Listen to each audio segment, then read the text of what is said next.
Imagina casarte con un multimillonario japonés de 77 años y que, apenas 3 meses después, aparezca muerto en su propia casa. Suena bastante sospechoso, ¿no? Ahora imagina que, poco tiempo antes, su perro también murió de una forma muy misteriosa. Y para empeorar las cosas, la joven esposa de 22 años no muestra ninguna emoción en el funeral. Ella sonríe, se la pasa jugando en el celular durante el velorio, y 2 meses después, se nombra a sí misma como la nueva presidenta de la empresa, con un salario millonario. Este es el caso de Kokuse Inazaki, el multimillonario japonés que se hizo conocido como el Don Juan de Kisu, por afirmar que tuvo relaciones con más de 4.000 mujeres a lo largo de su vida. En el video de hoy vamos a entender cómo este hombre construyó su fortuna de una forma muy sospechosa, porque se casó con una mujer 55 años más joven, y qué fue lo que realmente ocurrió en aquella noche de mayo de 2018. Este es el tercer episodio de nuestra serie sobre casos impactantes de Asia. Si te está gustando este tipo de contenido diferente que estamos intentando hacer aquí, deja tu like. Mi nombre es Simon, bienvenido a Ruta Asiática, y vamos a conocer el caso de la viuda negra multimillonaria de Japón. Kokuse Inazaki nació en 1941 en la ciudad costera de Tanabe, en la prefectura de Wakayama. Fue el tercer hijo de una familia de 7 hermanos y creció prácticamente solo. Sus padres lo querían, pero con tantos niños en casa, muchas veces terminó siendo dejado de lado. En la escuela las cosas tampoco iban bien. Sufría acoso constante y sus notas eran muy malas, hasta que simplemente abandonó los estudios y fue a trabajar en la tienda de bebidas de la familia. La familia Inazaki no era rica, así que cualquier ayuda era bienvenida. Fue allí, en esa tienda, donde Kokuse desarrolló una obsesión que cambiaría su vida, el dinero. Cuando sus padres fallecieron, tomó su parte de la herencia e hizo algo que destruyó por completo su relación con sus hermanos. Abrió un negocio de préstamos, pero no era un negocio cualquiera, se convirtió en prestamista ilegal. En aquella época casi no existían regulaciones sobre este tipo de actividad en Japón. Hoy en día, la tasa de interés no puede superar el 20%. Si cobras más que eso, eres considerado un yamakin, una especie de financiamiento de las sombras. Pero en ese entonces, él cobraba lo que quería. Se hizo rico literalmente a costa de la desesperación y de las deudas de otras personas. Además, tenía varios otros negocios.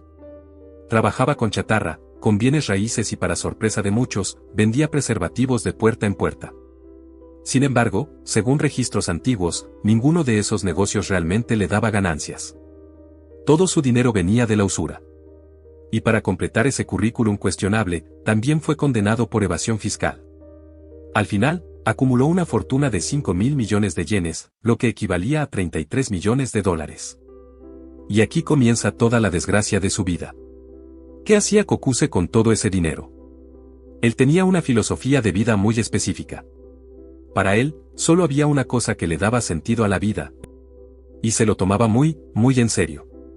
Mientras iba de puerta en puerta vendiendo preservativos, Kokuse solía coquetear con mujeres que parecían estar solas, y aparentemente, tenía cierto éxito.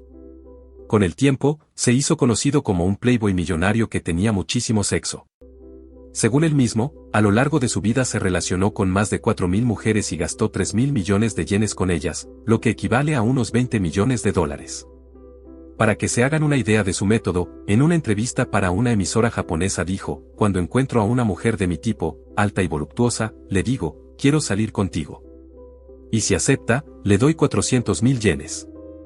Frecuentaba muchos clubes nocturnos en Osaka, gastaba fortunas en entretenimiento y básicamente vivía una vida bastante problemática. Pero no todo era fiesta. A lo largo de los años, Kokuse también hizo muchos enemigos. Engañaba a amigos y conocidos, le quitaba dinero a la gente, y en 1998, incluso fue apuñalado por alguien a quien intentó estafar. Kokuse ya se había casado 2 veces antes y ambos matrimonios terminaron en divorcio. A los 77 años estaba solo. Su única compañía verdadera era su perrita Salchicha. Incluso bromeaba diciendo que, si moría, quería dejarle toda la herencia a ella. En 2016, Kokuse decidió escribir un libro contando toda su historia. El libro se llamaba Don Juan de Kisu, una referencia a la región donde vivía y al famoso conquistador Don Juan. Fue publicado en diciembre de 2016 y se centraba en cómo había construido su fortuna. Por sí solo, el libro probablemente nunca habría tenido éxito, pero fue mencionado en algunos programas de televisión populares en Japón. Kokuse dio varias entrevistas, y de repente, el libro se convirtió casi en un bestseller. La gente estaba fascinada por esa figura tan extraña, un multimillonario de 77 años que afirmaba haberse relacionado con más de 4.000 mujeres. Con la fama, finalmente pasó a tener todo lo que siempre había deseado: autos de lujo, varias casas, viajes en primera clase alrededor del mundo y yates. Incluso caminaba con sobres llenos de dinero que repartía a mujeres bonitas en la calle. Fue en 2017 cuando Kokuse Inazaki conoció a Saki Sud. Y cuando digo que ella era joven, realmente quiero decir muy joven. Tenía 22 años y Kokuse tenía 77, una diferencia de 55 años. Pero, ¿quién era Saki? Nació en 1996 en Sapporo, en la isla norte de Japón llamada Hokkaido. Sus padres eran de clase media y podían comprarle algunas cosas buenas. Al igual que Kokuse, Saki no era muy buena en la escuela y también tuvo dificultades. Pero, al llegar a la adolescencia, cambió por completo. Con el apoyo financiero de sus padres, empezó a comprar bolsos caros, abrigos de diseñador y ropa de marca, y desarrolló una obsesión por el dinero y la belleza. Por eso hizo cursos de estética y maquillaje. Para complementar sus ingresos, existen relatos de que realizó trabajos bastante oscuros para ganar dinero. Con el tiempo, se mudó a Tokio para convertirse en esteticista, aunque incluso esa decisión fue bastante cuestionable. Aparentemente, se obsesionó con un host que trabajaba en un bar en Sapporo. Gastaba alrededor de 50.000 yenes, solo para pasar tiempo con él. Cuando él anunció que se mudaría a Tokio, ella simplemente lo siguió. Como su relación estaba basada en el dinero y no en el amor, no tardó mucho en terminar. Pero Saki ya no lo necesitaba. Había encontrado un nuevo objetivo: Kokuse Inazaki, el Don Juan de Kisu. Según la versión oficial, los dos se conocieron en el aeropuerto de Haneda, en Tokio. La historia que él contaba era que se cayó frente a ella a propósito para llamar su atención.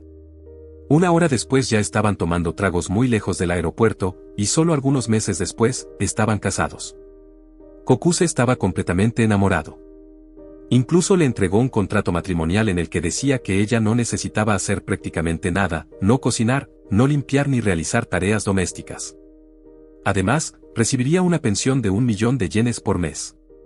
La prensa japonesa quedó fascinada con la pareja. Después de todo, la diferencia de edad era enorme. A los 77 años, él estaba listo para desacelerar y disfrutar sus últimos años de vida junto a su esposa y su perrita. El problema es que esos últimos años no durarían mucho. Apenas 3 meses después del matrimonio, Kokuse fallecería. Antes de su muerte, ocurrió algo muy extraño. El 6 de mayo de 2018, apenas 3 meses después de casarse, durante la madrugada, Kokuse despertó con el sonido de ladridos desesperados. Ivy, su perrita, estaba sufriendo convulsiones y claramente no estaba bien. Kokuse la llevó al veterinario, pero ya era demasiado tarde. Quedó devastado. Ella era su orgullo, su alegría y la única compañera verdadera que había permanecido con él por más de una década. Aunque era una perrita mayor, estaba en perfecto estado de salud, sin ninguna enfermedad conocida ni señales de problemas. Pero no tuvo mucho tiempo para procesar la pérdida, porque 18 días después él mismo moriría. El 24 de mayo de 2018, Kokuse pasó el día organizando el funeral definitivo de Ivy. Su empleada doméstica estuvo presente durante gran parte del día, y salió alrededor de las 4 de la tarde para hacer algunos encargos. Cerca de las 6 de la tarde, Inazaki subió a su habitación para hacer algunas llamadas telefónicas, dejando a Saki sola en la planta baja. La empleada regresó poco tiempo después. A las 6:30, mientras Saki y la empleada veían televisión en la planta baja, escucharon un ruido proveniente del piso superior, como si algo se hubiera caído. La empleada le pidió a Saki que subiera a verificar si todo estaba bien, pero ella simplemente ignoró la solicitud. A las 10 de la noche, la empleada volvió a insistir. Fue entonces cuando ambas subieron y lo encontraron en el sofá de su habitación, en una posición muy extraña. La investigación reveló algo impactante. Kokuse había consumido una dosis extremadamente alta de algún tipo de estimulante, mucho más de lo necesario para matar a un hombre. Esa fue la causa oficial de su muerte. Y aquí es donde todo se vuelve aún más sospechoso. Cualquiera que hubiera leído el libro de Kokuse sabía que él era totalmente contrario a ese tipo de prácticas. Además, exámenes realizados en su cabello demostraron que no era un consumidor habitual, lo que indica que bebió o ingirió esa sustancia de forma puntual.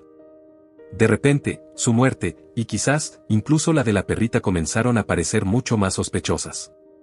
Los investigadores revisaron las cámaras de seguridad de la casa y confirmaron algo clave: las únicas personas que habían entrado allí horas antes fueron Saki y la empleada doméstica. La empleada trabajaba con él desde hacía más de 10 años, tenían una excelente relación y ella no tenía ningún motivo para hacerle daño. Así que solo quedaba una persona, Saki Sud, la esposa de 22 años con la que se había casado 3 meses antes. El motivo más obvio era el dinero, pero fue su comportamiento después de la muerte de su esposo lo que realmente levantó sospechas. En el funeral, Saki no mostró ninguna emoción. Varias personas relataron que pasaba todo el tiempo en el celular, conversando con la empleada o incluso jugando durante el velorio. Después de estos eventos, se volvió muy defensiva con la prensa, se negaba a comentar cualquier cosa y existen relatos de que incluso llegó a discutir con paparazzi. Cuando la policía interrogó a Saki, ella afirmó que no había subido al piso superior entre las 4 y las 6 de la tarde. Sin embargo, los datos de la aplicación de salud de su iPhone demostraron que eso también era mentira. El historial de Internet de Saki mostró que, semanas antes, ella había buscado información sobre esas sustancias. La pericia también encontró rastros de esas sustancias en el suelo de la cocina y dentro de la aspiradora. Y hay más. Aparentemente, Kokuse estaba planeando divorciarse de Saki en las semanas previas al evento. El motivo era que ella no quería vivir con él en su casa de Tanabe. Además, Kokuse y Nasaki ya había encontrado una nueva pareja. Esto llevó a muchas personas a creer que Saki descubrió el plan de divorcio antes de tiempo y decidió seguir adelante con este plan. Las pruebas financieras son aún más incriminatorias. 2 meses después de la muerte de Kokuse, Saki organizó una reunión de accionistas de la empresa y asistió sola. En esa reunión, se nombró a sí misma presidenta de la empresa. Fijó su propio salario anual en $1,5 millones y se otorgó un bono personal de $400,000. Cuando la policía finalmente la localizó en Tokio, descubrieron que estaba planeando huir a Dubái con todo el dinero que había acumulado. Los agentes sabían que tenían que actuar con rapidez. Si la dejaban abordar ese vuelo, tal vez nunca volverían a verla. Así que, en mayo de 2021, 3 años después de los hechos, fue oficialmente arrestada como la principal sospechosa del caso. Según la ley japonesa, en un caso como este solo se puede detener a una persona por 30 días. Los investigadores sabían que estaban contra el reloj. En las semanas siguientes, hicieron públicas todas las pruebas que ya mencionamos, los datos del iPhone, el historial de Internet, sus contactos con personas equivocadas y mucho más. Con estas evidencias, Saki fue formalmente acusada. Pero aquí es donde la historia se vuelve aún más extraña. Han pasado casi 6 años desde la muerte de Kokuse y 3 años desde el arresto de Saki, y ella todavía no ha sido llevada a juicio. No existe ninguna actualización sobre lo que está ocurriendo ahora ni sobre dónde se encuentra. Algunos especulan que pudo haber sido liberada discretamente. Su paradero actual es completamente desconocido. Mientras tanto, todos los bienes y la fortuna de Kokuse permanecen congelados hasta el día de hoy. Nadie sabe quién heredará todo ese dinero. Es una pena que haya terminado de esta manera, a pesar de la vida tan contradictoria que llevó. Y sin duda, la muerte de Ibi duele tanto como la de él. Si Saki es declarada culpable, su familia quizá aún tenga la oportunidad de reclamar la herencia. Pero, por ahora, todo sigue congelado. Este sigue siendo un caso sin resolver. Nadie sabe realmente qué va a pasar. Déjame en los comentarios qué opinas sobre toda esta historia tan loca y diferente. Muchas gracias por ver el video hasta aquí. Muchísimas gracias y nos vemos en el próximo video.